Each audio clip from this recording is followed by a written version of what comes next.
ಇವತ್ತು ಒಂದು ದಿವಸ ಪತ್ರಿಕಾಗೋಷ್ಠಿ ವಿಷಯ ಏನೆಂದರೆ ಜಾತ್ಯತೀತ ಜನತಾ ದಳದ ನಮ್ಮ ರಾಷ್ಟ್ರೀಯ ಅಧ್ಯಕ್ಷರು ಮಾಜಿ ಪ್ರಧಾನಿಗಳಾದ ದೇವೇಗೌಡ ಅಪ್ಪಾಜಿಯವರು, ನಮ್ಮ ಮಾಜಿ ಮುಖ್ಯಮಂತ್ರಿಗಳಾದ ಹಾಲಿ ಮುಖ್ಯಮಂತ್ರಿಗಳು, ಹಾಲಿ ಕೇಂದ್ರ ಸಚಿವರಾದ ಕುಮಾರಣ್ಣನವರು, ರಾಜ್ಯ ಘಟಕದ ಅಧ್ಯಕ್ಷರಾದ ನಮ್ಮ ನಿಖಿಲ್ ಕುಮಾರಣ್ಣವರು, ಆಮೇಲೆ ಕೋರ್ ಕಮಿಟಿ ಅಧ್ಯಕ್ಷರಾದ ಕೃಷ್ಣಾರೆಡ್ಡಿನವರು ಮತ್ತು ಸದಸ್ಯರುಗಳು ಎಲ್ಲರೂ ಸೇರಿ ಜಾತ್ಯತೀತ ಜನತಾದಲ್ಲಿ 3 ವರ್ಷ ಆಗಿ ನಾನು ಸೇವೆ ಸಲ್ಲಿಸಿದ್ದಕ್ಕೆ ಪಕ್ಷದಲ್ಲಿ ನನ್ನ ಗುರುತಿಸಿಕೊಂಡು ನನ್ನ ಕೋರ್ ಕಮಿಟಿಯಾಗಿ ಸ್ಟೇಟ್ ಕೋರ್ ಕಮಿಟಿಯಾಗಿ ನೇಮಿಸಿದ್ದಾರೆ. ಅದಕ್ಕೆ ಆ ಜವಾಬ್ದಾರಿಯನ್ನು ಹೊತ್ತುಕೊಂಡು ಎಲ್ಲರೂ ಇಡೀ ಕರ್ನಾಟಕದಲ್ಲಿ ರಾಜ್ಯದಲ್ಲಿ ಓಡಾಡಿ ನಾನು ಪಕ್ಷಾತೀತವಾಗಿ ಪಕ್ಷ ಕಟ್ತೀನಿ ಅಂತ ಅವ್ರಿಗೆಲ್ರಿಗೂ ಅಭಿನಂದನೆ ಸಲ್ಲಿಸ್ತಾ ಇದ್ದೀನಿ. ನಮ್ಮ ಮುಳಬಾಗಿಲು ತಾಲೂಕಿನ ಜನಪ್ರಿಯ ಶಾಸಕರಾದ ನಮ್ಮ ಸಮೃದ್ಧಿ ಮಂಜಣ್ಣವರು ನನ್ನನ್ನು ಕೋರ್ ಕಮಿಟಿ ಸದಸ್ಯರನ್ನ ಮಾಡಿದ್ದಕ್ಕೆ ಅವ್ರಿಗೂ ಅಭಿನಂದನೆ ಸಲ್ಲಿಸ್ತಾ, ಅವರ ಪಾತ್ರ ಏನೆಂದರೆ ಇಲ್ಲಿಂದ ಬೆಂಗಳೂರಲ್ಲಿರ್ಲಿ, ಕುಮಾರಣ್ಣವರು ಡೆಲ್ಲಿಯಲ್ಲಿರ್ಲಿ, ಎಲ್ಲ ಕಡೆ ಓಡಾಡಿ ಶ್ರಮಿಸಿ ನನ್ನನ್ನು ಈ ಸದಸ್ಯಸ್ಥಾನಕ್ಕೆ ತಗೊಂಡು ಬರೋದಕ್ಕೆ ಅವ್ರಿಗೂ ಅಭಿನಂದನೆ ಸಲ್ಲಿಸ್ತಾ ಇದ್ದೀನಿ. ಮತ್ತೆ ಕೋಲಾರ ಜಿಲ್ಲೆಯ ನಮ್ಮ ಪಾರ್ಲಿಮೆಂಟ್ ಸದಸ್ಯರಾದ ನಮ್ಮ ಮಲ್ಲೇಶ್ ಬಾಬು, ಕೋಲಾರದಲ್ಲಿ ಮಾಜಿ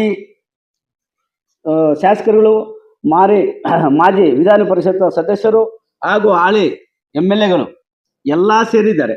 ನಮ್ಮ ತಾಲೂಕಿನ ಮುಳಬಾಗಿಲು ತಾಲೂಕಿನ ನಮ್ಮ ಅಧ್ಯಕ್ಷರಾದ ಕಾಡೇನಹಳ್ಳಿ ನಾಗರಾಜಣ್ಣವರು ಮತ್ತು MR ಮುರಳಿಯಣ್ಣವರು, ನಮ್ಮ ಪಶ್ಚಿಮ ಭಾಗದ ಹಾಲು ಮಿಲ್ಕ್ ಡೈರಿನ ನಿರ್ದೇಶಕರಾದ ಶ್ಯಾಮೇಗೌಡನವರು, DCC ಬ್ಯಾಂಕ್ ಸದಸ್ಯರಾದ ನಮ್ಮ ರಘುಪತಿ ರೆಡ್ಡಿ ಅವರು, ಮತ್ತೆ ತಾಲೂಕಿನ ಮುಖಂಡರುಗಳು ನಮ್ಮ ನಗವರ ಸತ್ಯಣ್ಣ, ನಮ್ಮ ಜಗದೀಶ್ ಅವರು, ರೆಜಾರ್ಟ್ ಚಂದ್ರು ಅವರು, ಇನ್ನೂ ಅನೇಕ ಜನ ನನಗೆ ಸಹಕಾರ ಕೊಟ್ಟು ತಾಲೂಕಿನ ನೀವು ಆಗಿದ್ದಕ್ಕೆ ಒಳ್ಳೇದಾಯ್ತು, ನಮ್ಮ ಸಹಕಾರ ಇದೆ ಅಂತ ಎಲ್ಲರೂ ಸೇರಿಸಿದ್ದು ಮಾತಾಡಿ ನಾವು ಆಗ್ಲೇಬೇಕಂತ ಅವರು ಪಣ ತೊಟ್ಟು ನಮ್ಮ ಶಾಸಕರ ಮೇಲೆ ಒತ್ತಡ ತಂದಿದ್ದಾರೆ. ಅದಕ್ಕೆ ಅವರಿಗೂ ನಾನು ಅಭಿನಂದನೆ ಸಲ್ಲಿಸ್ತಾ ಇದ್ದೀನಿ. ಇವತ್ತು ನಮ್ಮ ರೆಡ್ಡಿ ಜನದಿಂದ ಎಲ್ಲರೂ ಬಂದು ತಾಲೂಕಿನ ಎಲ್ಲ ಮುಖಂಡರುಗಳು, ಹಿರಿಯರು, ಯುವಕರು ಎಲ್ಲರೂ ಬಂದು ನನ್ನ ಗುರುತಿಸಿ ನಮಗೆ ಸದಸ್ಯರನ್ನು ಬಂದಿದ್ದಕ್ಕೆ ಎಲ್ಲರೂ ಬಂದು ನನ್ನನ್ನು ಅಭಿನಂದನೆ ಮಾಡಿದ್ದಕ್ಕೆ ಅವರೆಲ್ಲರಿಗೂ ಕೃತಜ್ಞತೆ ಹೇಳ್ತಾ ಇದ್ದೀನಿ. ತಾಲೂಕಿನ 30 ಪಂಚಾಯತಲ್ಲಿ ಅಲ್ಲಿಗೂ ನಮ್ಮ ಟೌನ್ ಮುಳಬಾಗಿಲು ಟೌನಿಂದ, ಕೋಲಾರ ಟೌನಿಂದ, ಬಂಗಾರಪೇಟೆಯಿಂದ, ಕೆಜಾಪದಿಂದ, ಮಾಲೂರಿಂದ, ಶ್ರೀನಿವಾಸದಿಂದ ಎಲ್ಲರೂ ಬಂದಿದ್ದಾರೆ. ಎಲ್ಲರೂ ನನ್ನ ಅಭಿಮಾನಿಗಳು ಬಂದು ನನ್ನನ್ನು ವಿಶ್ ಮಾಡಿದ್ದಕ್ಕೆ ಎಲ್ರಿಗೂ ನಾನು ಅಭಿನಂದಿಸ್ತಾ ಇದ್ದೀನಿ. ನಾನು ಸರಳವಾಗಿ ಬರ್ತ್ಡೇ ಮಾಡ್ಕೊಳ್ತಾ ಇದ್ದೆ, ನನಗೆ ಕೋರ್ ಕಮಿಟಿ ಸದಸ್ಯನಾಗಿದ್ದಕ್ಕೆ ಎಲ್ಲರೂ ಖುಷಿ ಬಿದ್ದು ಜನ ಎಲ್ಲ ವಿಜೃಂಭಣೆಯಿಂದ ಮಾಡಬೇಕು ಅಂತ ನಾನು ಒಂದು ಫೋನು ಮಾಡಿಲ್ಲ, ಒಂದು ಇನ್ವಿಟೇಷನು ಹೊಡೆದಿಲ್ಲ.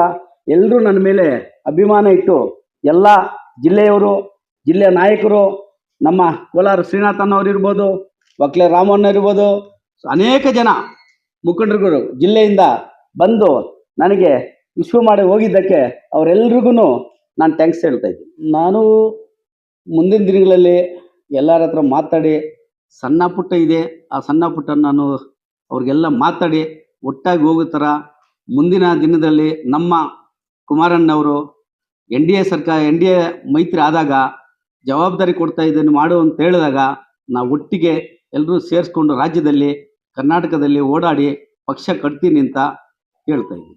ನನಗೆ ಯಾವುದೂ ಷರತ್ತೇನಿಲ್ಲ, ಪಕ್ಷ ಜವಾಬ್ದಾರಿ ಕೊಟ್ಟಿದ್ದಾರೆ. ಮುಂದೆ ಹಿಂದಿನ ದಿನಗಳಲ್ಲಿ ನನಗೆ ಜವಾಬ್ದಾರಿ ಕೊಟ್ಟಿದ್ದರು. ಆ ಜವಾಬ್ದಾರಿ ಕೆಲಸ ನಾನು ಮಾಡಿದ್ದಕ್ಕೆ ನಮಗೆ ಕುಮಾರಣ್ಣ ಫೋನ್ ಮುಖಾಂತರ ಬಯೋಟೆಟ್ ತಗೊಂಡ್ರು, ಡೆಲ್ಲಿ ಕರೆಸಿದರು. ನಾನು ಹೋಗಿದ್ದೆ.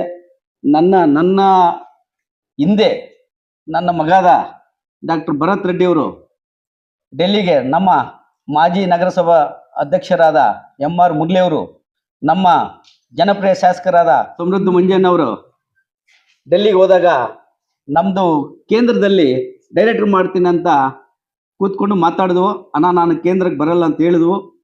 ಹೇಳಿದ ತಕ್ಷಣ ಆಯ್ತು ನಾನು ರಾಜ್ಯದಲ್ಲೇ ನಿಮ್ಗೆ ಕೊಡ್ತೀನಿ ಅಂತ ಅವತ್ತು ಮಾತು ಕೊಟ್ಟಿದ್ರು. ಅದೇ ಪ್ರಕಾರ ಮೊನ್ನೆ ಒಂದು ವಾರದಲ್ಲಿ ಹೋದ ಸೋಮವಾರ ನಮ್ಮನ್ನು ಕರೆದು ನಮ್ಮ ಶಾಸಕರಾದ ಜನಪ್ರಿಯ ಶಾಸಕರು ಸಮೃದ್ಧಿ ಮಂಜುನವರು, ಎಂ.ಆರ್. ಮುಲ್ಲನ್ನವರು, ನನ್ನ ಮಗ ಡಾಕ್ಟ್ರು, ನಾನು 4 ಜನ ಹೋಗಿ ಅಲ್ಲಿ ನಮಗೆ ಆದೇಶ ಕಾಪಿಯನ್ನು ಕೊಟ್ಟರು. ನನಗೆ ಆವತ್ತು ಯಾವುದೂ ಷರತ್ತೇನು ಮಾಡಿಲ್ಲ, ಪಕ್ಷ ಕಟ್ಟಬೇಕು, ನಾವೆಲ್ಲ ಜೊತೆಯಲ್ಲಿ ಇರೋಣ ಅಂತ ಹೇಳಿದ್ರು. ನನಗೀಗ ಕೋರ್ ಕಮಿಟಿ ಸದಸ್ಯರನ್ನಾಗಿ ಮಾಡಿದ್ದಕ್ಕೆ ನಮ್ಮ ಪತ್ರಕರ್ತರು ಜಾಸ್ತಿ ಹಿಂದ್ಗಡೆಯಿಂದ ಅಣ್ಣ ನೀನು ಆಗಲೇಬೇಕು, ನಿನಗೆ ಯಾವುದೋ ಒಂದು ಪೋಸ್ಟ್ ಇರಬೇಕು ಅಂತ ಪತ್ರಕರ್ತರು ನನ್ನ ಮೇಲೆ ವಿಶ್ವಾಸ ಇಟ್ಟು, ನನ್ನ ಮೇಲೆ ಅಭಿಮಾನ ಇಟ್ಟು, ನನ್ನ ಬರ್ತ್ಡೇಗೆ ಎಲ್ಲ ಕಡೆ ಜನ ಹೇಳಿ ಅವರೆಲ್ಲರೂ ಪತ್ರಕರ್ತರೆಲ್ಲ ಬಂದಿದ್ದಕ್ಕೆ ಅವ್ರಿಗೆಲ್ಲ ತುಂಬ ಧನ್ಯವಾದಗಳು ಹೇಳ್ತಾ ಇದ್ದೀನಿ.